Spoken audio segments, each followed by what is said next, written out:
wait till the next cycle. Because ours will in this cycle. All right, good morning, everyone. We'll call to order the Criminal Justice and Public Safety Committee meeting for September 24th. We've got a really full agenda today, as all the committees do, so we'll be as mindful as we can to our time constraints. I would ask, first of all, for a motion to approve the minutes of our prior meeting. Motion by Supervisor Strainer, second Supervisor Mayday. Any discussion, comments? All in favor? Aye. Aye. Opposed, carried. Privilege of the floor. Any comments from the committee or other supervisors, members of the public?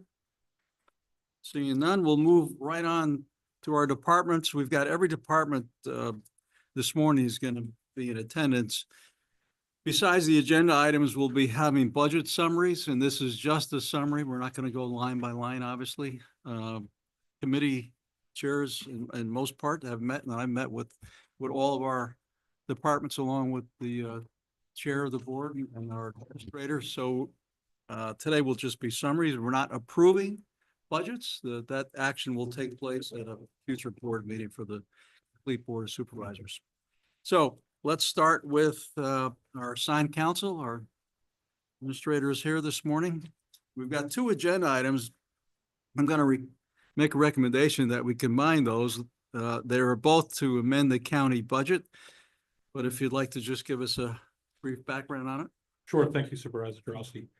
So both of those budget items are just taking grant money that we've received from the Office of Indigent Legal Services and taking those funds and having them placed in our budget. Both grants have been approved by all parties, signed off on. We're just looking to have those funds placed in our budget in their respective line items that are delineated in the two resolution requests so that we can now use those funds. Okay, thank you. Have a motion move this forward, please. Supervisor Conover, second. Supervisor Strainer, any question or discussion on this? Seeing none, all in favor? Aye. Opposed? All right, give us a brief discussion on your budget request for 25. So the budget for 25 is pretty similar to the previous year. Number one thing I'd like to highlight is a fairly new revenue stream. The assigned counsel costs for cases was increased from $60 and $75 an hour to $158 an hour. As part of that, the state is reimbursing half of the increase. So now we have the ability to claim some of that money back from the state of that increase, whereas before all of the assigned counsel costs were borne by the county.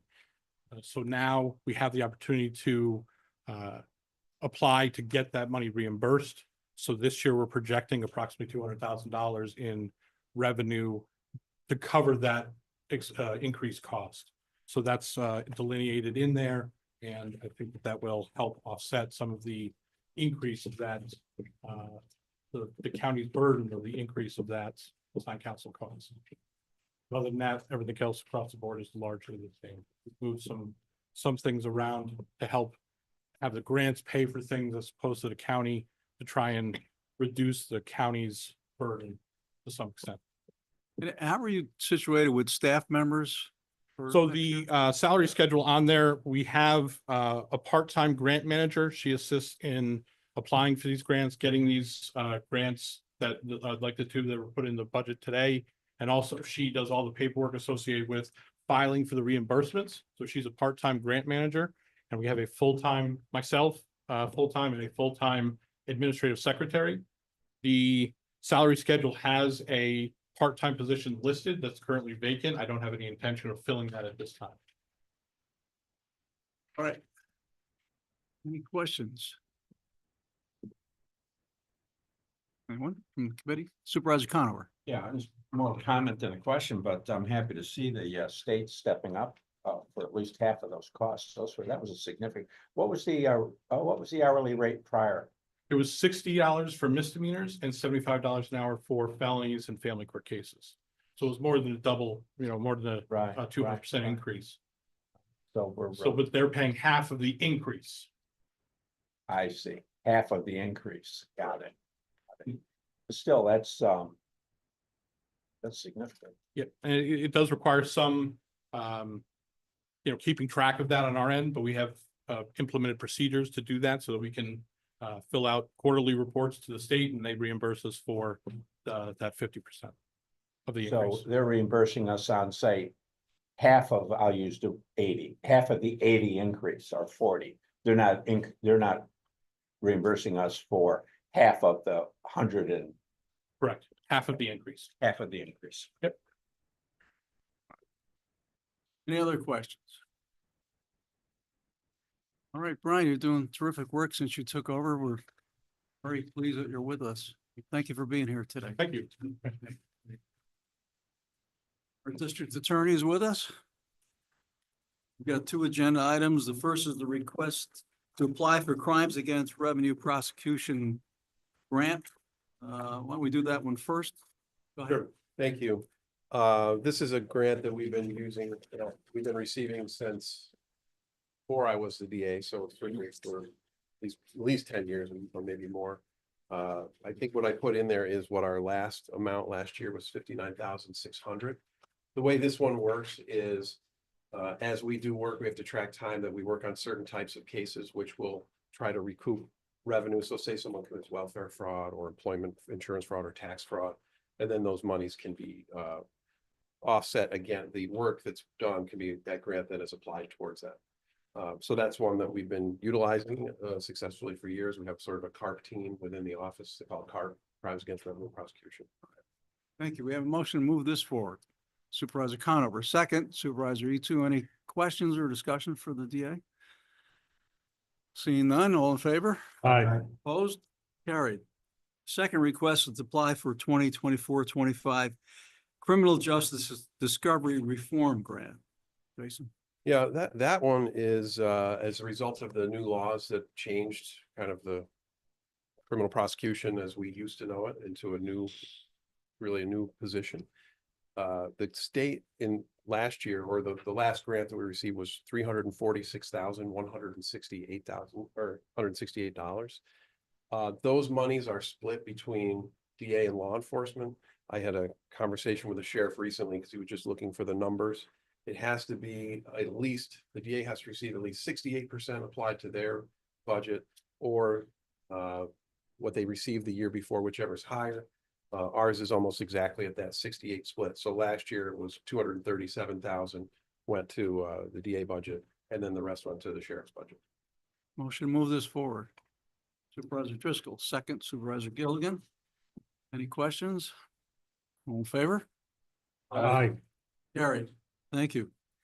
Got a couple discussion items. The first is discuss the updated web traffic portal created with the help of our IT department. Yeah, and I wanted to talk about this for really two reasons, but the main reason is because I wanted to talk about our IT department. We work with them a lot. Our whole office has gone digital over the last 4 years to try to respond to the new demands on us. And one of the things that probably people don't realize is that we're responsible as a prosecutor's office for all traffic tickets that are litigated in the county. I don't know this year's, but some years there's about 19,000 traffic tickets, which it just takes time. And we get a lot of people that are looking to plea bargain their tickets, get reductions. So we have to go to all those courts, of course, but we have created over the years a system for them to do that. When I started, it would be in the mail. So we'd get letters in the mail, we would fill out forms, send them back. Over the years, I tried to make that more digital, and we had an email dedicated to it. And even that it was so time consuming. Our attorneys are in on the weekends just dealing with traffic matters to try to get, because an attorney has to do that. It's still a legal decision. So I got speaking with IT. I had an idea of what I thought was a better way. And it's basically a portal. And I have to say, Jeremy Screen, I had never worked with him on anything. We usually work with Rob Hosford, Tasha Brownell, or Chris Povey, or others. And they said, "Oh, this is your guy," and he was absolutely phenomenal. The level of detail that he went into working with us, he would come for meetings with our office. We'd go through things, and I kept revising and adjusting and tweaking to try to make it as efficient as we can.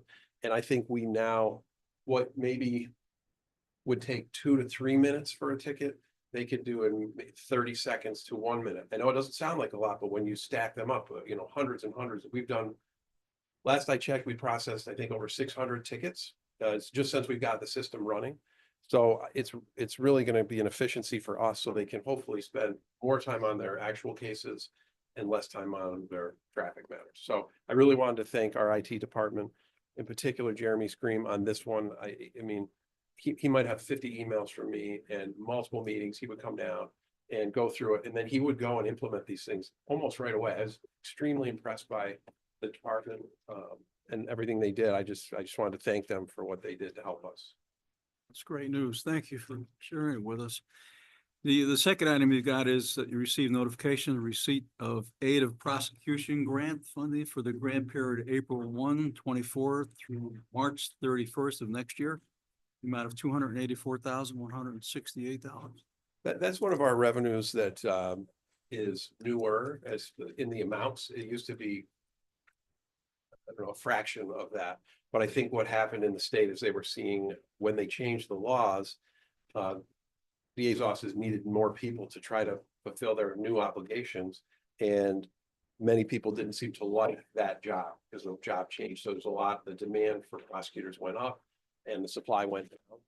So offices across the state have been utilizing those funds to try to recruit and retain prosecutors to do this work. We're lucky that this year that number actually increased over last year by roughly $30,000, maybe a little more, a little less. And we're obviously going to be hoping to get that again. And I think the amount. So in my budget, I'm asking for money for blinds. But yeah, so I think. Is that a good omen or a bad omen? Yeah. I think those are from the 70s, if I had to guess, but No, not really. no, Uh, 60s. No. No. Perfect time for budget meeting. Yeah. So at any rate, yeah, so that I just wanted to let you know that we did get those, and that's been extremely helpful. And something we started to utilize last year, and we're obviously going to try to utilize in this year's budget. Right. All right, thank you. Chairman, could I just clarify on the two resolution requests? It's not just to apply, but then if it's And awarded receive. to accept, to also authorize the chairman to execute any documents required. I just didn't want any confusion or have to come back through on a second resolution. Yeah, I think the county attorney is correct. We want, obviously, we want to be able to receive those, and because one of them, the way it comes in, does have money split between sheriffs and our office. If that needs to be phrased that way in the resolution, I did provide the sheriff with a copy of the language from last year with the directives on how it can be handled. So he did have that maybe a week or two ago. And we can do that all in the resolutions. I just wanted to make sure it was clear that that everybody voted on what's actually in the packages that they received. Thank you.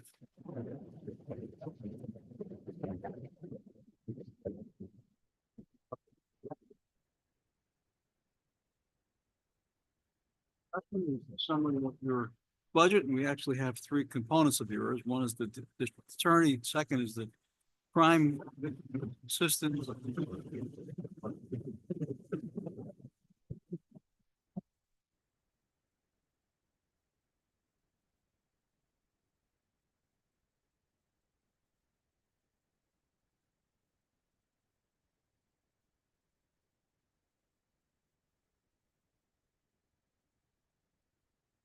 All right, we'll give it a try. All right. Go right ahead. I'm just gonna speak to them as a group. Each of them, as you know, has your 400 lines. Those are the lines for supplies and expenses and things like that. In our team, or prior to our team meeting, there was discussion of could you find 5%? And we did. And I don't want to sugarcoat, that's not a huge amount because our 400 lines aren't huge. But we were able to find 5%. In each of those three, in those 400s, cutting a little bit towards in our supplies, we're making some cuts here and there. I will say, and I feel like I need to state it here. A lot of this is predictive, and I'm looking at Greg now because Greg also gets in these predictive situations, I think, to a degree. If, for example, defense counsel's client is doing a psychiatric defense, so extreme emotional disturbance, something along, they may need to hire an expert. If they do that, then we need to hire an expert. And that costs money, of course. And so and I'd say, Greg, but it could be assigned counsel, it could be private counsel that's representing someone. I do know of a couple cases currently brewing where we've been noticed that that's gonna happen. So I can't tell you what that would cost. And sometimes we get along to a certain stage and it doesn't happen, maybe their expert says this person doesn't really meet the qualifications, so we don't need to get our own expert. Sometimes we do. The other area where, again, it's somewhat predictive is extraditions. Without going into specifics, this isn't an extradition, but we have a case where a suspect is from a different part of the country. And witnesses are also from a different part of the country. And we have to pay to get them to this part of the country to testify. That costs money, and there'll be some years you don't have that much of it. And then there's other years where you might have a lot of it. So I hope to not come back, and I've never come back to my recollection. But we are making some cuts here, and if those expenses bubble up, then I would have to let everyone know about that circumstance in the 2025 budget. Oh, other than that, we're trying to utilize our, I remember I was in a meeting in the meeting that was stated, a county meeting, retention is the new recruitment. We're trying very, very hard to retain. As I mentioned, the supply and demand for prosecutors has changed over the years, and funding has changed because of these grants. So we're trying to utilize the grants that we have, both for our victim services and the grants that we have for aid to prosecution, to help with our retention, which is basically salary adjustments. Those adjustments would be up, not down. And we're really, with one position, we're just trying to basically change it. What I think appropriately, someone has done a phenomenal job, and we just have a team of 2 people doing the work. The salaries would be covered by the grant, as well as the OBS grant, and salaries that we're talking about here, salary adjustments would be covered by the aid to prosecution grant. Justin, how do you think we're doing overall in terms of salary comparisons for new ADAs compared to our competitors in other counties? We're way below, honestly, we're way below. The reason I learned, and I was kind of shocked, to be honest with you, I got a call from another county and they asked me what our starting ADAs earned. This was a couple of weeks before budget process. And I told them, and then they said, thank you, no further questions. And I said, well, can I ask you, what did your starting earn? And it was, I believe, 37,000 more than ours. And then I started looking. Now they're on the high end. Some of them are offering summer hours for their ADAs, which obviously we don't do. The other thing I found then I started really doing a deep dive, was able to look at Department of Criminal Justice Services numbers for caseloads. It can be deceiving. For example, our county might look similar in numbers to another county population, but when you look at our crime numbers, ours are much higher for obvious reasons. We have tourism. We've all seen car show, and I'm not picking. These people are coming here, and when you have more people, you have more cases. What I also found was, even though the salary is far below many of the surrounding counties, the workload is actually higher. So our people are carrying a heavier caseload. We just, whatever cases come in are our cases, as you know, unless it goes to a special prosecutor. However, we also do go and we serve as special prosecutors in other counties. Right now, I think we're also serving as special prosecutors in 5 other counties: Rensselaer, Hamilton, Saratoga, Washington. 6. Maybe that's it. No, I don't think we have one in Essex right now. So maybe it's just 4. But that means that our attorneys have to travel to these locations to handle those matters. So this request doesn't fix that. I'm not asking to get to those numbers. I think we have a terrific group of people, but it is concerning. And the thing that stood out, and then I promise I'll stop, is when I looked at the starting salary at this particular county where my wife used to commute to every day from our house, their starting was what one of our attorneys would make after a 30-year career. So someone coming out of law school would be starting where our people would be, if they worked here for 30 years in a row, would be leaving, according to last year's numbers. So something to be aware of. Any question from the committee? Supervisor Strainer? You're talking starting, these people with or without experience? Without, So they go right out of college, they have no experience and what's this, right out of law school, well, yeah, what's their starting again, 64? 116,000. How about? That's the highest, so the numbers have changed a lot. That's not what we're not even trying to approach that. And I'm not judging them whether theirs is appropriate or inappropriate or ours or isn't. I think we have a great group of people. I'm trying to retain them. It is something to be aware of and monitor, and I'm doing that. And I will say, I don't have all the data for everyone. It's very hard to drill down. So I tried to find ones where it was obvious, like I found the job posting and the details. Or I was able to speak to someone who could share information so I could do some analysis. Some of the you go to a bigger office, they might start low, but they're increasing very quickly. You might go to another office, what they're doing because of this grant is they're doing bonuses, signing bonuses.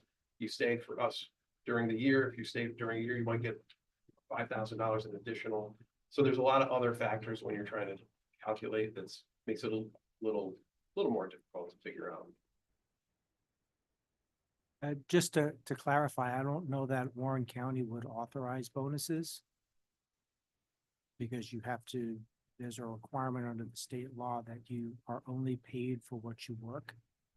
And a bonus wouldn't be a payment for work that you're performing. And we're not asking for bonuses, obviously. I'm just saying when you're trying to compare to other counties, it can get a little more difficult than you would think. It's not just always black and white. All right. Well, thank you for clarifying that picture for us. Any other questions on this particular portion of their budget? Supervisor Conover? Yeah, just because this has come up before. Do we need to do something or state something that says that when we approve applying for a grant, that it includes the application, the acceptance and the administration of the grant and authorizing the chairman or authorized party to execute appropriate necessary agreements unless otherwise specified. In other words, if somebody feels, no, I want to take this one step at a time, they could do that. But as a general rule, so this not like revolving door, coming back. I mean, I think that's what I believe if we're applying for the grants, we're preparing, we want it, we're going to accept it, we're going to administer it. And I don't know why they need to come back to us not only us, but come back to the board multiple times. Just makes more work for everyone. Sir County Attorney for. I agree. We started maybe a year and a half ago, 2 years ago. Encouraging one-stop shopping on the grants because the practice used to be multiple visits to your committee. So that's why I clarified, because the request just says apply, but all the paperwork suggests and supports a whole process. So my understanding is the 2 resolution requests earlier were approved, not just for the district attorney's office to apply, but then to accept and all of the steps necessary to include authorizing the chairman to sign for it, which is now our standard resolution when we have grants coming through department requests to a committee. Right. I mean, I think that as long as everyone understands, and I think that this is what the approval means, and unless otherwise specified. In other words, there may be something out there that I can't envision that someone that says, well, let's take this one step at a time, but I don't know why we have to be coming through the committees and the boards, We have not been. So for the past, again, I'm thinking it's about a year and a half at least. We have not. So that's, as a general rule, that's what it means. Okay, good. Correct. Supervisor some- Driscoll? Thank you. Is that something we could maybe add to the agenda for the next monthly Board of Supervisors meeting? Kind of a resolution to approve that? I think the attorney prepares all the resolutions. I think Right. maybe he could just report that Yeah. out for the record. We have pretty good compliance. I shouldn't call it compliance, but almost all the departments who are doing grant applications are now aware that procedurally you come once and Right. you get the ability to get the authority to go through the whole process. Because a lot of the grants, I mean, you get the letter and you're at work. I mean, there's no wait time. I mean, Right. in some cases, you're already doing the work before you get the letter. They may actually have a time on. Yeah. On the acceptance within the next 60 days, 90 days, there's. I will say, most of ours are recurring. We did have one that was, it's like, you have to decide in 17 days. It was absolutely, and then the way to administer it was very, very challenging. And I think I was able to contact someone, maybe the chairman, and we were able to do something to accelerate that, but that's really, for my office, that's very uncommon. And it sounds like what I should have done, maybe to be a little more clear in our request, we are asking to apply for and receive and administer these grants. I should also mention, these are not, how there are some matching grants, these aren't. We had one that was, and ever since COVID, they've just cut off the requirement of match. It's not what I'm discussing today. But I suppose that could come back on. We've always had success with our match because we're able to use the space that's utilized as an offset. And that's, I would assume matches where you'd be more concerned, like, hey, do we have a financial obligation as a county? Supervisor Conover. Yeah, I don't want to labor this too much, but just so we try to be as efficient as we can here.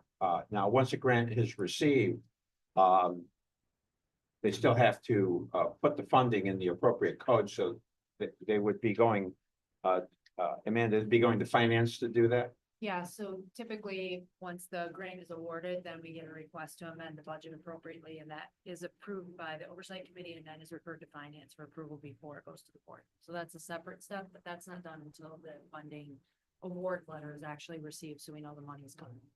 Now, I guess the question then is, does that really need to come back to us, or can it go directly to our policy in that regard? Does it have to come here and we say, yeah, okay, yeah, we got the grant now?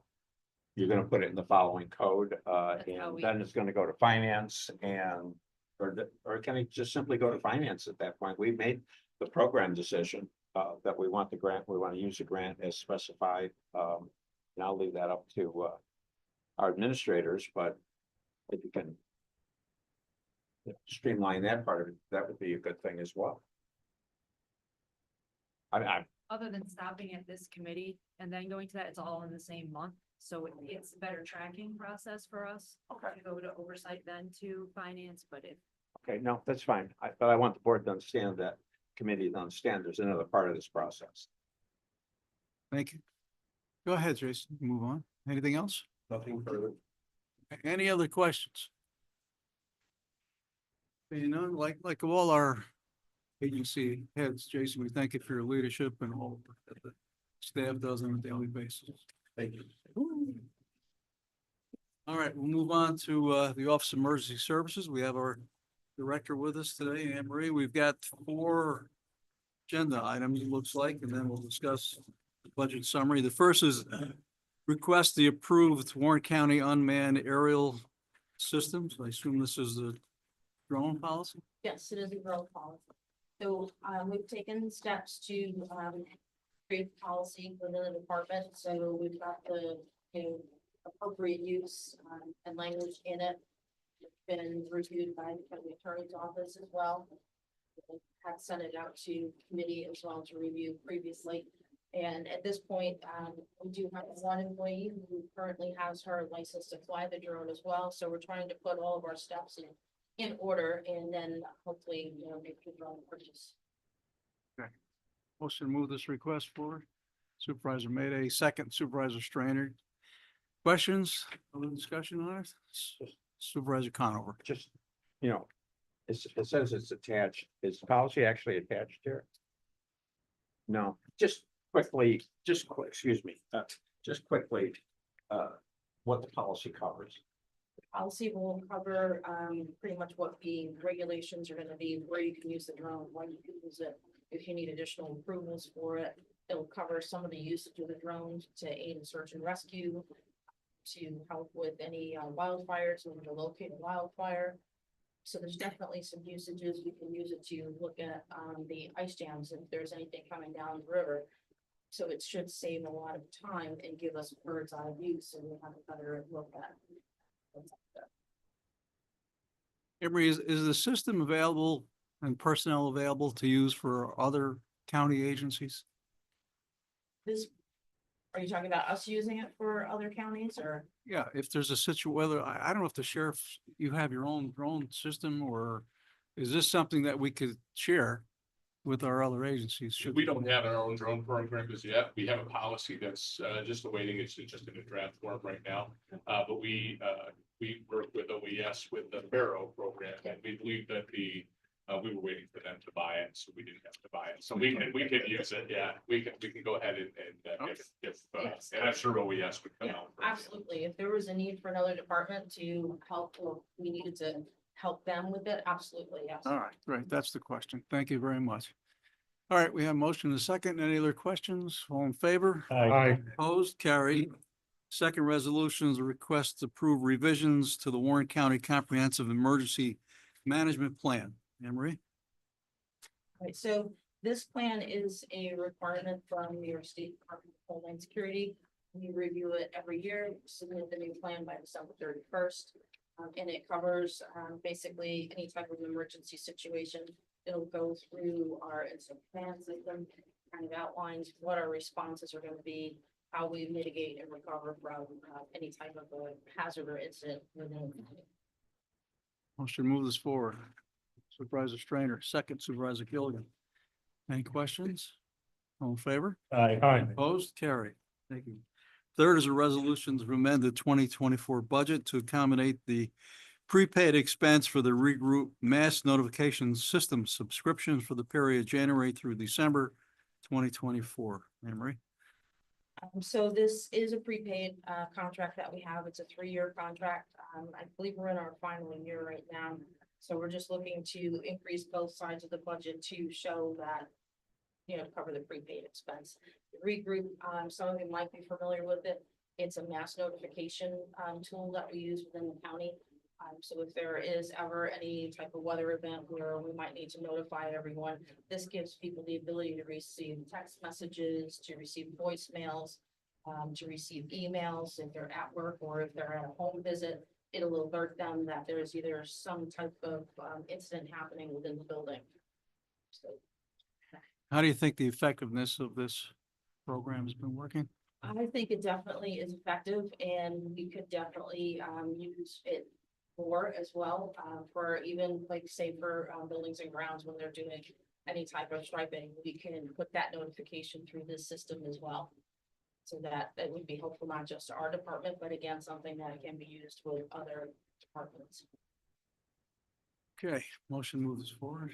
Supervisor Driscoll, second Supervisor Strainer. Any additional questions or discussion on it? Well, you said this is ending this year, Yes. this so is our- what happens in the future? We'll have it for 2025. And we Okay. can look at, renewing it at that point. Else? All in favor? Aye. Opposed? Carried. Thank you. Last request is for a new contract with TP Monahan and Company to perform roof repairs at the Warren, Washington County Regional Emergency Services Training and Educational Center located at 119 Queensberry Avenue. Anne Marie? Yes. So this, training center is a joint effort between Warren and Washington County. Fire departments and even EMS agencies will train in there. The sheriff's department will train in there as well. And, just part of maintenance for this to keep it going. The roof has been repaired here and there. There's, the leaks are unfortunately increasing and we do need to get the roof repair done. This repair will be covered half by us and half by Washington County. They pay 50% of all of the expenses that are tied to this project. Just to clarify, then the 26,200 is the amount Warren County will pay, which is half of the total. Say that again? The amount that's listed, the 26,200 is the 50% share for Warren County. No, this is the total cost of it. So, yes, Washington Okay. County would pay half of that 26,200. And, there are still, funds that are left in the project account for this, so we will be tapping into that. Move forward. So we're approving 26,000 and will then be reimbursed by Washington County 13,000. Yes. Thank you for clarification. Supervisor Mayday, motion second. Supervisor Etu. Any additional questions? Seeing none, all in favor? Aye. Opposed? Carried. Thank you. Anne Marie, go ahead with the budget summary. Right, so, while we are a small department, we have, several sections to our budget. We've got, fire prevention and control, civil defense, and EMS. There's also a small portion for, the fire training center. The training center, there's really not much, change to that one at all. But under the fire prevention and control, I just kind of want to look at, some of the higher, costs. One of them is under travel, education, and conference. We're requesting to increase that line to 7,000. Having looked at some of the things that we have under that, the number of calls have increased for the deputies that are going out on a lot of calls. They're, in 2023, they averaged 204 calls, and it's about 17 to 20 calls a month. So they're heading out, the mileage costs are going up, and of course with, the fact that gas is going up as well, so those things kind of go hand in hand. And, we do have 2 fire investigators that are on board. They're, as part of this will cover, obviously, their mileage as well as any training that they might need to maintain their certifications. So, that's part of why our costs are heading up in that area for, fire prevention and control. Next one is our civil defense. To kind of take a look at some of the higher items in here. One of them is, of course, the request for the drone item. We looked at some pricing for drones, and they are coming in just under about 7,000 to get the whole package. Which would be the case, battery, and anything that you would need to. So we are requesting that as well. That's really the highest item on there. Some of the items we've requested are increase in auto equipment, technical equipment. We do have aging radios. The pagers are very expensive. They're on anywhere between $400 to $600 for a pager. We're looking to replace some of those. Probably the largest of the expenses within our code. And under EMS, we are doing a replacement vehicle this year. Vehicles do require lights, emergency lights. They require lettering on them. So it becomes an added expense over just the replacement of the vehicle itself. So that's on here as well. We did have 2 deputies, all the deputies' vehicles are out pretty good emergency lighting.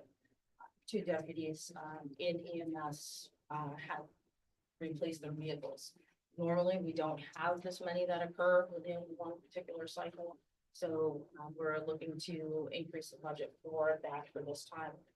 One is requiring the equipment. The equipment can run anywhere between 3,000 and 4,000 per week, depending on what the needs are.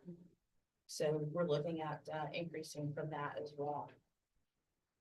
One of the deputies who did change out his vehicle had not had any vehicle light changes for the entire time he's been here, just the initial install, and he's been here almost 10 years. So it's not anything that's like a huge recurring expense.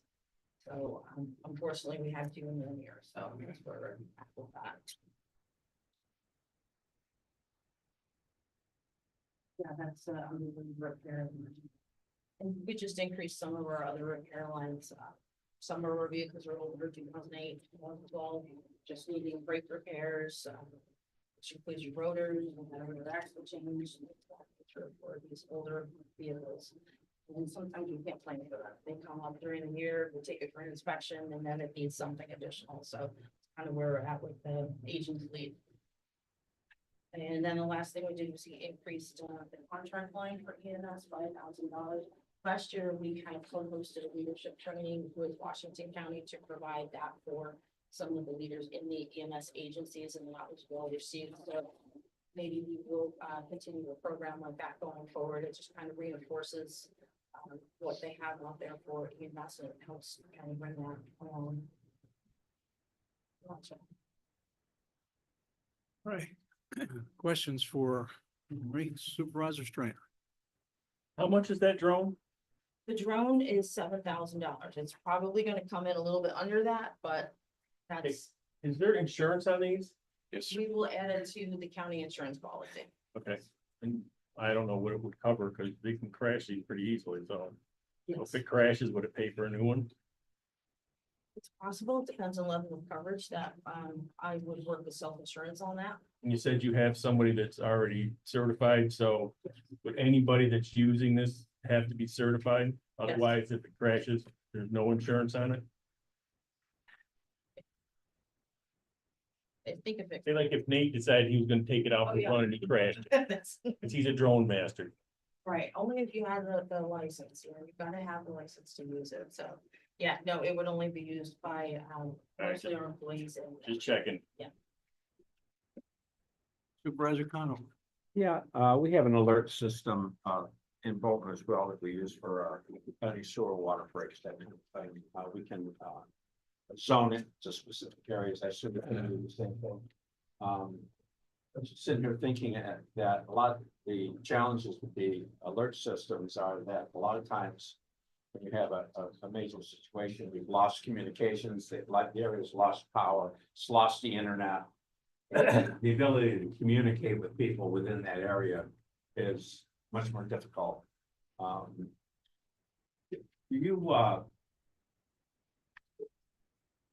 How do you use that alert system? Are you proactive in any way with your OES site to? So what we have, there's a couple things we have in place. One of them is the Ready Warren County app, which gives us the ability to do the geofencing. And just, you know, indicate certain towns, certain areas. There is like about a 10% bleed over into other locations, but for the most part, we can do that and send out a push notification. So if there was a need to do something in a specific location, if anybody needs something posted, if you guys have boil water orders, anything like that, let me know and we can put them up on this as well. So it doesn't just have to be for, you know, a major incident or for weather, it can be used for that as well if you needed to. So it's something that's there, it's easily usable. The number of people that are on it is increasing. It's well over 2,000 to 3,000 people right now. The platform is on Apple and Android, and it's definitely becoming useful too for us. That's the regroup notification is mostly for employees in-house, it's past notification for staff. But that also has. Anyone else? Supervisor Driscoll. Thank you, Chairman. I just wanted to commend OES, the individuals and organizations directly or indirectly associated with you, as well as the Sheriff's Department, DPW, and all the county agencies and their partners for just an incredible job this past week and weekend. Not that you don't hit home runs during the year, but a lot of eyes are on us during Balloon Festival. And I was there Friday and Saturday and got to speak to a number of the first responders, and just a great job. This is the third year we've brought the mobile command unit to the Balloon Festival. And this year we had some of our racing members do some training on the mobile command unit to learn how to set it up, take it down, in case there was any need to activate our races team. We have 30 active members and volunteers in the races program right now. And we're just really trying to give them more opportunities to get some more training. So if there ever was an instance where we had no internet, we had no Wi-Fi, we had no cell phones, we would most likely activate the races team and they would position themselves throughout the county and be able to help us with communications. Anything else? Emery, anything else for us? Thank you for being here, for your leadership. You've had a busy year, and please extend our thanks and gratefulness to your staff. Thank you. Appreciate it. Appreciate that. Thank you. All right. Move on to probation. Our director is with us. We've got one request and then a budget review. To transfer funds from probation budget A 3140-110, which is salaries regular, to A 3140-130, which is salaries part-time, in the amount of $2,500 to cover salary costs of temporary part-time probationary assistants. Rob? Yes, good morning. Earlier in the year, we created a temporary part-time probation assistant position. We had a vacant full-time probation assistant position that we haven't filled for the last few years. We're currently waiting for a civil service festival Anyways, we created that position. We had a little bit of money in the part-time. We've gone over by about $1,400, so we're looking to transfer money from regular salaries to the part-time, just to cover those costs. Should move this request forward. Supervisor Mayday, second. Supervisor Etu. Additional questions or discussion? Supervisor Strainer. You say you're waiting for the test, Some sort of stuff. and how long have you been waiting? We gave it in June. Test results should be coming back soon. But the test has been given. Any other questions? All in favor? Aye. Opposed? Carried. I don't believe there's any other discussion items other than the budget, Rob? Yes, thank you. With respect to what I sent out in our budget packet, I have some talking points. They cover pretty much the highlights of our department. We have 3 budgets within our department: the main probation department, day reporting, and pre-trial. Excuse me. The majority of our funds and revenues and expenditures are in the main probation department budget. And when you take a look at it, you can see the things that we can control. We reduced the budget 5% with respect to the various lines. And I think overall, we were able to knock it down a little bit. A couple interesting things to keep an eye on. The funding aspects with respect to probation, raise the age continues to be there. With that, we also have, in that, we have our electronic monitoring, which we've used quite a bit in lieu of detention. Our detention numbers at times are high, but electronic monitoring, I believe last year we spent in the neighborhood of about 35,000. That has decreased the amount of detention we've had to utilize. And when we have to utilize detention, it's a big lift, not only for our department, it's a big lift for the sheriff's office, county attorney. So there's a lot involved with that. So electronic monitoring we did about a year ago, and that's turned out to save us not only expenditures, but a lot of time. The last couple of years in the governor's budget, she's put $20 million in for pretrial funding. In the last few years, we've received funding in the amount of about 174,000, which is something we didn't anticipate. We have a pretrial release program we've done for years. Our work has increased due to bail reform. More people are released to our department. We have systems in place. It's well staffed. So that money is coming from the county. We haven't asked to use it in any fashion. Will it continue in the ensuing years? I'm not sure. That's something that has helped us out. In our department, the last couple of years ago, we reduced the staff of our department. We eliminated 2 positions. We eliminated a senior account clerk, and we eliminated a probation officer position. And by doing that, we combined some duties with some people. So we have been down a couple people due to what we were looking to do. We do have some vacancies. We have a probation assistant, which should be coming. And we will have 2 probation officer training positions. We had Amy Secor, one of our supervisors, left to go to the state. We are going to have a retirement in October, so we do plan to fill those positions. And the other thing I've asked for is a couple of personnel requests to upgrade a couple of positions, supervisor positions and the administrative secretary in our department. Reasons being, not only do they do fabulous jobs, they've increased the duties that they've done. Not only with the adult side with bail reform, juvenile side with detention and grade CH. And my administrative secretary was the senior account clerk. When we promoted her, we eliminated that job. We established a automated phone system. She took duties such as restitution with her.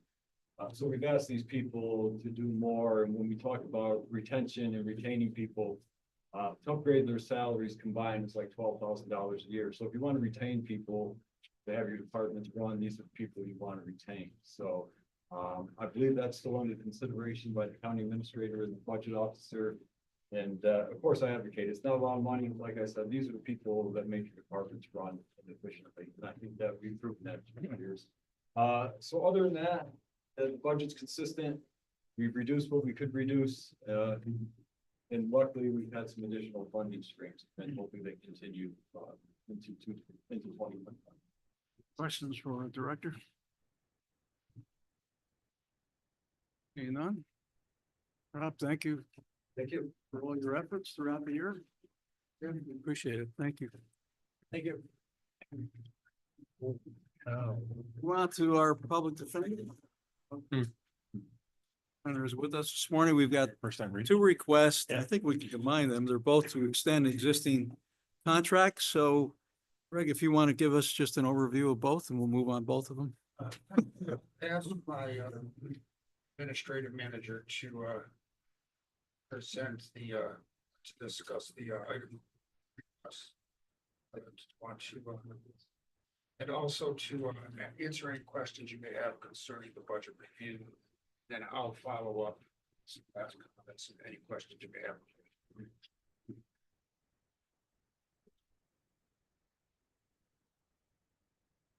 Good morning. Before you start, the microphone at the podium is not working properly. So can you do me a favor and sit at the table by one of the desk mics?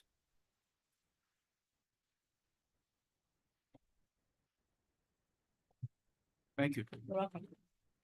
Good morning. So to start with the resolution requests, request number one is to extend our contract with 333 Glen Street for our leased space in downtown Glens Falls. That goes from November 1st of this year to October 31st of 2025. Second one is to extend our contract with the Defenders Association for the Public Defense Case Management System. It's our system that we keep track of all of our open and closed cases and we use for reporting back to ILS. Unless there's any disagreement, I'll ask for a motion to move both of these items. Supervisor Driscoll, second. Supervisor Trainer. Any follow-up questions, discussion? Supervisor ask a Trainer. Question, just a process question, just if that space downtown in Glens Falls is going to be something that's considered. Does the committee want to consider doing authority for multiple years? Rather than coming back every year to renew a lease on space that we have. We could do up to 3 years, we could do less than 3 years. But this way it would be maybe plus or not more than a 5% increase on the rent with the authority. So we don't have to come back each year for it. So it's a multiple year lease.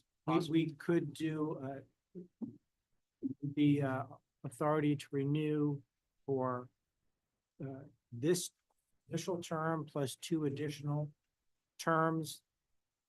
So long as in any given year, it's not more than a 5% increase over the prior year. If it was more than a 5% rent increase, they'd have to come back. But otherwise, the department would have the ability to renew the contract on an annual basis going forward for more than 1 year. I'll withdraw and then Amend, be up on the attorneys. amend the motion. as Yeah. stated. Yep. Okay, second. Trainer, seconded. Agree? Sure. Yeah. Thank you. Any questions on that? Supervisor Conover. Yeah, I mean, I think if there's a financial advantage to entering into a multi-year arrangement, and we know we're going to need the space, want space for that period of time, I think that's always a good thing. And generally speaking, the short-term arrangement is usually higher than a longer-term arrangement because the owner has the reliability of knowing that tenant's going to be there, the space is going to be vacant. So I think part of it is, how's the negotiation going, I mean, that is. Just to clarify that the proposed amendment was to do 3 one-year contracts, not a 3-year contract. Oh, I see. So that the department would have flexibility going forward if they need the space or don't need the space on a year-to-year basis, but they don't have to come back every year I see. to renew them. Supervisor Strainer, you had a question?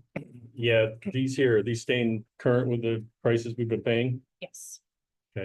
So now you want to take and get a lease agreement with these people that could possibly raise the cost of the lease? No. Just gonna stay flat, or we can renegotiate? As long as it doesn't go Department to doesn't have to come 5%. back so long as any future increases is not more than 5%. So we're not saying that we're gonna increase it 5% or 3%. Right.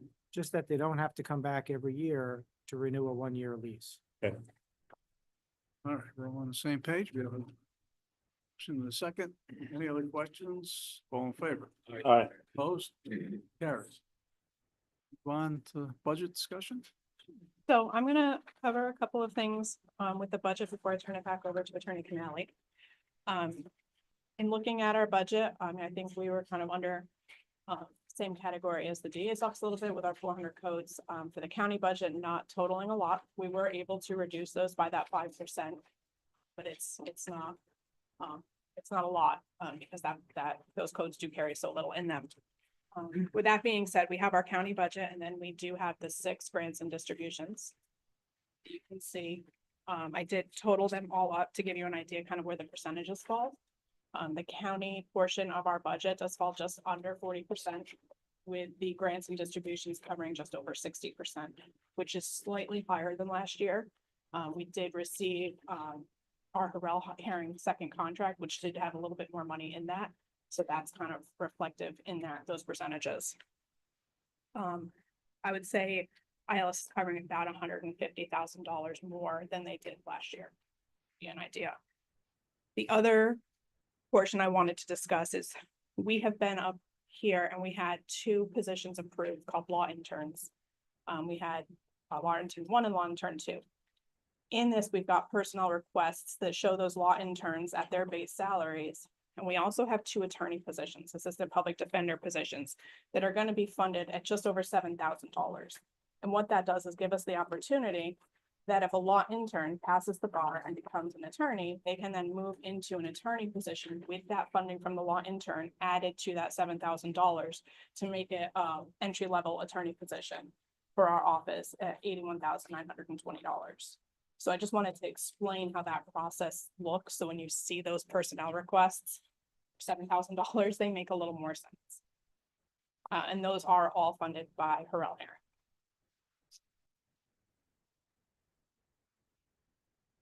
Comments, questions? Okay, I'm going to turn it over to Attorney Canali. Okay, thank you for managing the office and the budget effectively throughout the year. Yes, Greg? Thank you, Mr. Chairman. First I wanted to comment on something that was raised by District Attorney Carasone relative to having to periodically revisit some of these expenditures that are predictive, one of which was these psychological evaluations, which are troubling all the way around. I just want to explain to the committee what happens when a criminal defendant raises a mental disease defect defense and what our obligations are, both as a public defender and as the county. We are ethically obligated to explore that defense if there's some colorable claim to it. A lot of times people who raise these defenses do have a history of psychiatric difficulties. And quite often, despite these psychiatric difficulties, it's pretty clear and obvious to the lawyer that they don't rise to the level of a mental disease and defect defense, which is a very high standard. Nevertheless, in order to ethically, zealously represent our client, you have to do something to ferret out the merit of that claim or the lack of merit of that claim. And that usually entails us having to make a motion under the county law in county court for a psychological evaluation. And it's more often than not, the psychological evaluation comes back and says there's not a meritorious defense under the criminal procedure law. But that evaluation in of itself can range from $3,000 to $5,000.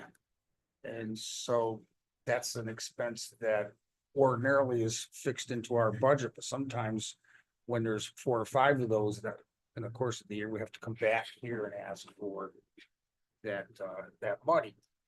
County judge has approved that order. So that's how that psychological evaluation system works. Another problem I'm sure that you're all experiencing or have been made aware of is when a criminal defendant is found incompetent to fully appreciate or contribute to his own defense, he's brought to a state hospital for quote unquote restoration purposes. That again is an enormous expense to the county. I think it costs something $1,000 a day. I do understand there's some legislation in Albany trying to rectify that, trying to help the counties out and bearing that cost, but that's another enormous expense as it pertains to defending people who raise these psychological issues. And we're seeing more and more of it too. I wanted to lastly comment on the budgetary requests for salary increases, and this I think goes to the chairman's comments and Mr. Caruson's comments. It is brutally difficult, and I'm sure you've all experienced this from every department. The labor market and the tightening of the labor market has made wage increases very competitive and difficult to meet, especially when you're in a budgetary constrained environment. And the same holds true, obviously, for the public defender's office. We're not competitive in surrounding areas. However, we're very grateful in that last year, through the help of this committee, you were able to persuade your entire board of supervisors to provide some significant salary increases for our assistant public defenders, and we're very grateful for that. We have not in this budget asked for any increased salary for any attorneys. We have asked for 2 increased salaries for the first assistant, and that's primarily devoted towards her new administrative responsibilities, and also for our administrative assistant, who hasn't seen a raise in, I guess, 4 or 5 years. And I just wanted to stress that these increases are 100% funded by the state.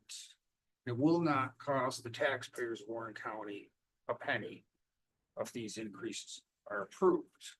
That being said, these 2 positions are vital to the proper administration of my office. These 2 people are administrative and managerial, and they are the glue that holds our departments together. And I just wanted to stress how important these 2 positions are and how meritorious and deserving they are of their proposed raises. I've outlined, and it's in your package, August 14th letter to Human Resources, their credentials and how important they are. So I won't be making the point, but I wanted to emphasize how important they are to my department, and that their proposed increased salaries are 100% funded by ILS funding. Certainly have an appreciation for your support of your staff, moving them forward deservedly.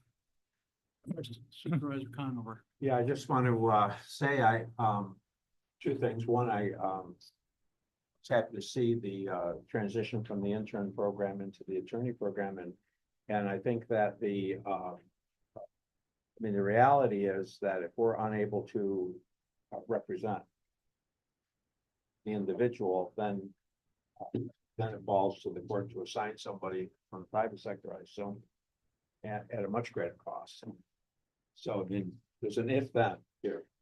We have, and I think I've said this before, at the risk of being redundant, we have revamped our conflict rules more comport with and more tightly construed to comport with the rules of professional conduct, which govern conflict cases. So, and our goal has been for my tenure, and will continue to be aggressively, to try to avoid conflict cases.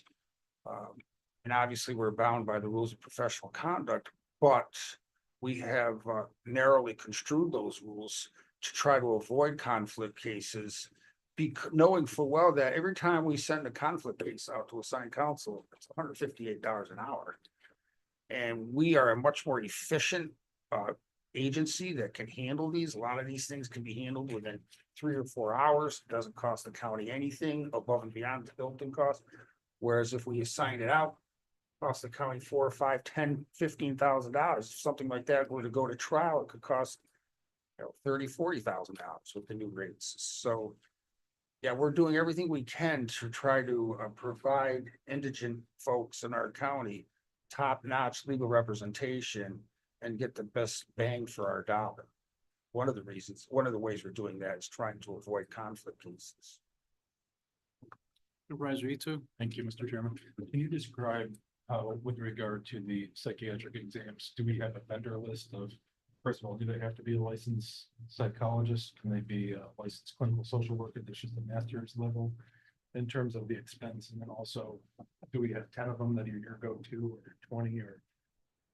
Yeah, in terms of, do they set the rates and are they certain? Well, that's a great question. We primarily, like, I have one right now that the judge ordered, and we resort to the Defenders Association for their list and their recommendations. And we have to find someone that will do it without getting paid up front. Because that's, once they send their bill, then we have to pay the bill, but they have to send it, they have to do the work first. And we're budgetarily constrained. I have to shop around for someone that will do an evaluation for $2,500 before I have to go back and ask for more money. The initial approval by the judge is for, here's $2,500 to go get an evaluation. Yeah. Isn't that what it is? 2,500? Maybe it's 2,500 or $3,000. But I'm capped out at that. It's not easy finding, and it has to be a psychologist or psychiatrist licensed to be able to establish one way or another that it's a meritorious defense or not. More often than not, you look at the report, you give it to your client. I'm sorry. You can proceed. Obviously, oddly enough, criminal defense attorneys have a right to make multiple decisions on behalf of their clients, whether or not to testify at grand jury, trial strategies, these types of things are all the decisions left to the discretion of the attorney. However, the Constitution allows and demands that a defendant decide, one, whether to go to trial, two, whether to testify at trial, three, whether to have a jury trial or a judge trial, and four, whether or not to pursue a mental disease defect defense. So I could be telling a criminal defendant, you don't have the defense. It's not there. You won't win this case. And he or she can still insist on pursuing that defense. Triggering at least the $3,000. Well, yeah, exactly. And even after that, even when I show a criminal defendant the report that says you don't have a meritorious defense here, you were fully appreciative that the conduct you were accused of committing was wrong, or that you fully appreciated consequences, which is the test. They'll nevertheless will continue to, that's not to say that we have to buy this expert to testify. You don't, especially if why would we? The expert isn't going to give us the testimony required. But the initial ferreting out or exploring that defense does rest with our obligation to see if there's a colorable defense there. So that's our obligation. A lot of times these people raise these defenses, and I, deep down, I'm not a psychiatrist or a psychologist, but I'm thinking there's no way this guy has a meritorious defense. I still, if he has a history of psychiatric problems, I still have to spend that $3,000 to get a report. Fortunately. Else? Anything else for us? Thank you so much for being with us today. Thank you. Appreciate it. Okay. All right. We'll try our best to that's established before the next committee meeting. So we'll ask the sheriff, under sheriff, feel free to have a seat at the table. We've got we have 5 request items and then 2 discussion items.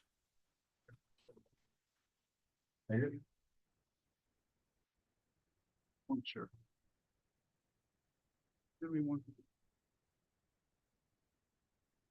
Thank you.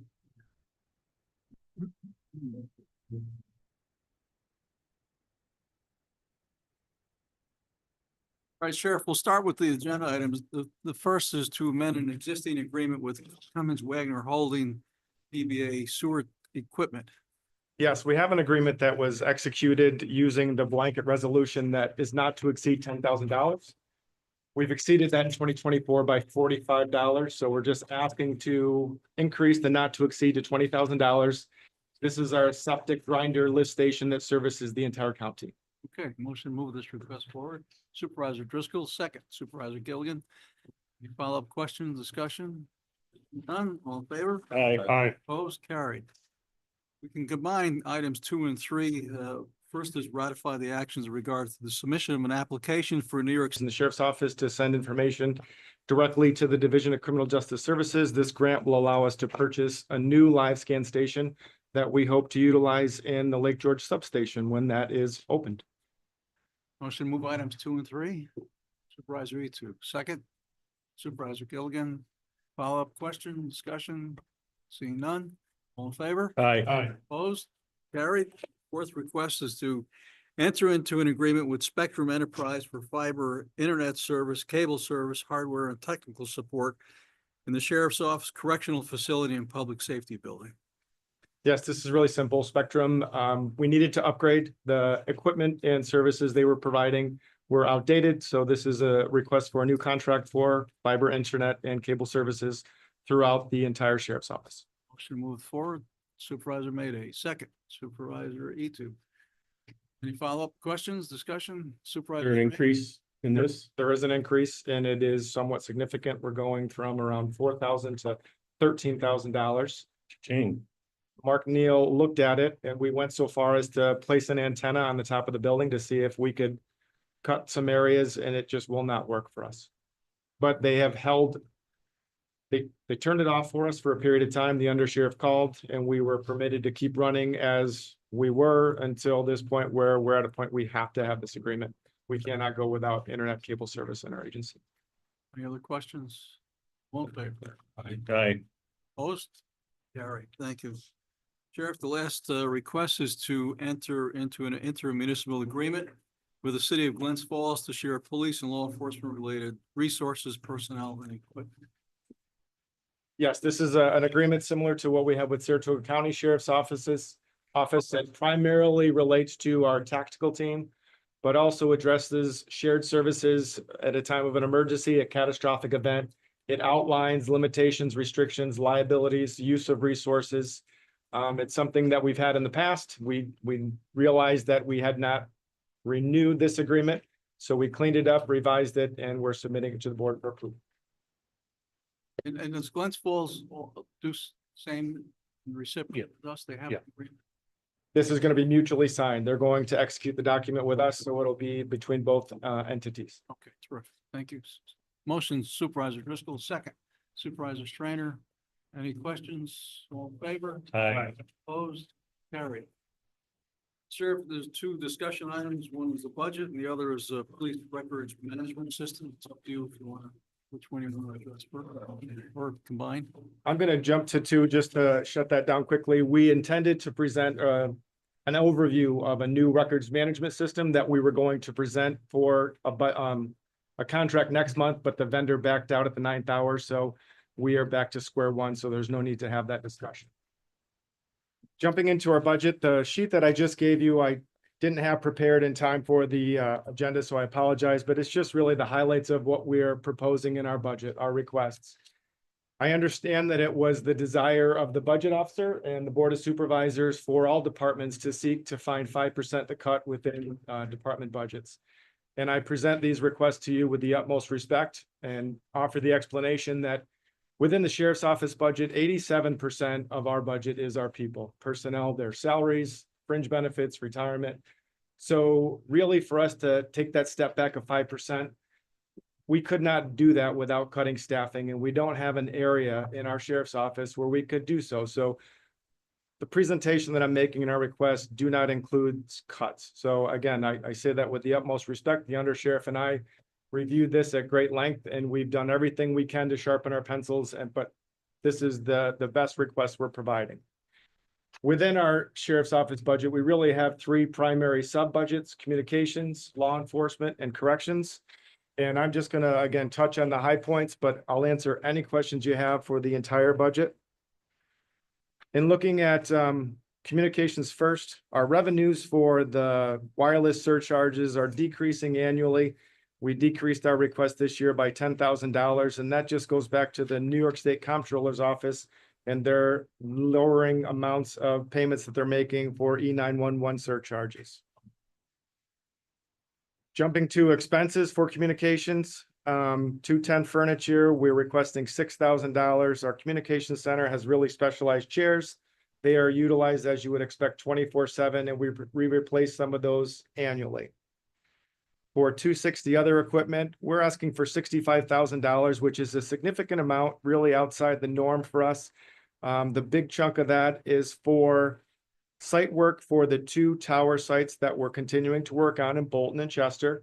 And the request that we're making is because these expenditures are outside the grant funding. They would not be authorized by, would not be approved for the grant funding.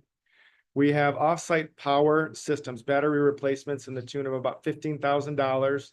These are UPS systems that are at tower sites that we just cannot afford to have go down, and these are ones that need to be replaced. And we need a new transfer switch in our communication center in the tune of about $7,500. We have an increase of $10,000 for our data processing and internet fees, and this goes really right to the new tower sites. Once they come online, we're going to have annual fees for the Ethernet, internet, the feeds that go to these 2 sites. So that's going to increase that code by that amount. And our contracts under communications increased $40,000. And really, that's just a general increase overall in contracts that we have open for our communication center. During our budget workshop, we had discussions again about sharpening our pencils and doing our best to come up with the best prices with our vendors. And all I can say is I stress to you that Terry can make a penny squeak. Mark Deal does a great job beating up our vendors, and we come to you with the best prices we can report. If there are no questions for communications, I'll jump to the next section. Just make sure, nothing on this issue? I can tell you one item, the sheriff mentioned in reference to 911 payments. All counties are dealing with this issue. The state of New York is one of just a couple of states that takes funds from 911 surcharge that all of us pay, which is really unfortunate. And most of the other states, they receive the majority, if not the entire amount. So we appreciate the hardship that our sheriff's office has in this, but as I said, all counties are dealing with this as well. If there's nothing, questions, Supervisor Mayday? The towers up in Bolton and Chester, one of those looking to be complete. Mark Neal's putting the buildings together now. If you drive around the loop, you'll see them on the backside. We hope to have them both operational by next year. An exact time, spring, summer, fall, I don't want to speculate. I've had a feeling we'd kind of get those questions, and when I ask Mark, you know Mark well enough to know that it's outside his control. So as they progress, I will give updates monthly. Another question, reference to communications? If not, Sheriff, go ahead. Law enforcement. Under law enforcement, our revenues remain consistent. And in the 200 codes, we had a significant decrease. I'd love to say that was because there was a decrease in spending, but really all it was the maintenance, the annual maintenance for our body worn cameras was moved out of the 200s and shifted under 422 for repair and maintenance equipment. That was at the request of the treasurer's office. Going down through our contract codes, 413, repair and building maintenance. We had a request, we're requesting $100,000 and it's a $50,000 increase. We have a project for an HVAC upgrade. Electricity, that's again, just outside my control. We pay our electric bill. We're requesting $225,000. That's a $45,000 increase from 2024. And that's just looking at the projections and trends for the rates that we're paying currently. 422, repair and maintenance equipment. We're requesting $230,000. That's a $217,000 increase. And that's just because the funding for the body worn camera maintenance moved into that code. Auto supply and repairs, we're requesting $325,000. That's a $110,000 increase. That request is primarily, a big chunk of that is for vessel repairs. I've explained it to you before that our fleet is aging and really borderline aged out. And we know that the fiberglass in some of the hulls needs repairs to allow them to continue to be operational. And we are just speculating that that's going to be around $75,000. There's a strong likelihood it could be more, but we need to keep our boats on the water. And then under contracts, we're requesting $140,000. There's a $93,500 increase there. And that is just because with the SPCA contract that was added to the law enforcement contracts, and that equates to $96,000 annually. Questions for the sheriff on this part of the budget? This SPCA, you're going from 93,500 increase. We're actually decreasing the contract code because it's only going up 93,500 because What Contract- are we paying this year for the Nine- SPCA? 96,000. It's going up to, It's staying at 96,000. Yeah. the way it looked to me was it going up 300%. Oh, no. It's staying the same amount, but our contract code for law enforcement is increasing by 93.5, and it's just because we've now added that expense. Yeah, interesting. Thank you. Anything else? Right, Sheriff, we want corrections? In corrections, our revenues, we're requesting $150,000. That's an $85,000 increase, and that's for the boarding in of federal inmates. This is one that annually is a moving target. In the beginning of my term, first term, we were doing really well, and then we had a dip last year, and the dip has started to swing the other way. It's something that's controlled by the U.S. Marshal Service, and that we've seen to kind of plane out, and we're hopeful that we'll be able to hit that mark for 2025. Furniture and furnishings, we're requesting $6,000. The chairs that are used throughout the correctional facility they're utilized pretty hard. They're within the facility. The officers, they're utilized 24/7, and this expense is just a recurring annual expense to replace some of the chairs throughout the facility. Technical equipment, we're asking for $12,500, and that's just to replace. We have handheld wand magnetometers that are used by the COs, as well as small duress alarms that are body worn alarms that break down over time, and we need to replace some of those. We're requesting $35,000 for our central control uninterruptible power system. That expense is $30,000. That's something, again, that when the power goes out, and we've had issues with our generator, if there's a break in the power, this power system keeps our central control operational. And that has reached end of life and requires replacement. For supplies, we're asking for $110,000. That's a $35,000 increase. And this is an area where we purchase mattresses for the inmates, gloves for the officers, our cleaning supplies. And that is just following our expenditure trends and the increases of prices for everything. Foods, we're asking for $360,000. That's a $55,000 increase. The food prices, we haven't changed anything with the menu or what we're serving to our inmates. Our population has remained somewhat consistent. We average between 90 and 100 inmates daily. We're at 92 yesterday. That figure just relates to the increase in food costs. And the big change is contracts under corrections. We're requesting $2,320,000. And that's a $545,000 increase in our 2024 adopted budget. To touch on that and really explain,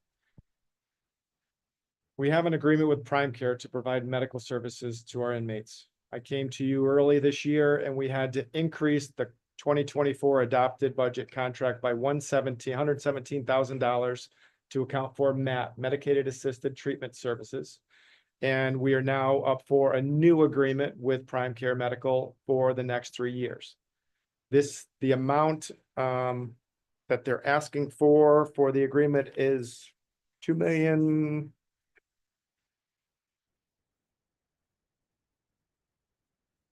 It's an increase of $361,000. But with that, we're getting an additional 40 plus hours of 42 hours per week of care. And we're doubling the amount of care for the medical director physician on site at the facility. In our first year of service, agreed contracted service with Prime Care, they kept the rate flat. And then annually, they're increasing it by about 3%. The bumps that we've seen have been because we needed more services from them, mat services. And the significant jump here with Prime Care now is because I'm asking for more from them. And my goal and hope is that by having a medical director on site more, he will be able to make more approvals to have inmates come off from one-on-one watches, which will reduce our overtime. So the increased expenditures, we're hoping to see as an offset and decreases of overtime expenditures. Don't want to promise you anything because you never know where overtime is going to go in our correctional facility, but working with the undersheriff and our corrections administration staff, this is a really good request. I don't know if the county attorney wants to offer any opinions about Prime Care, but I would not want to switch or move to any other vendor. We could not be more pleased with their services.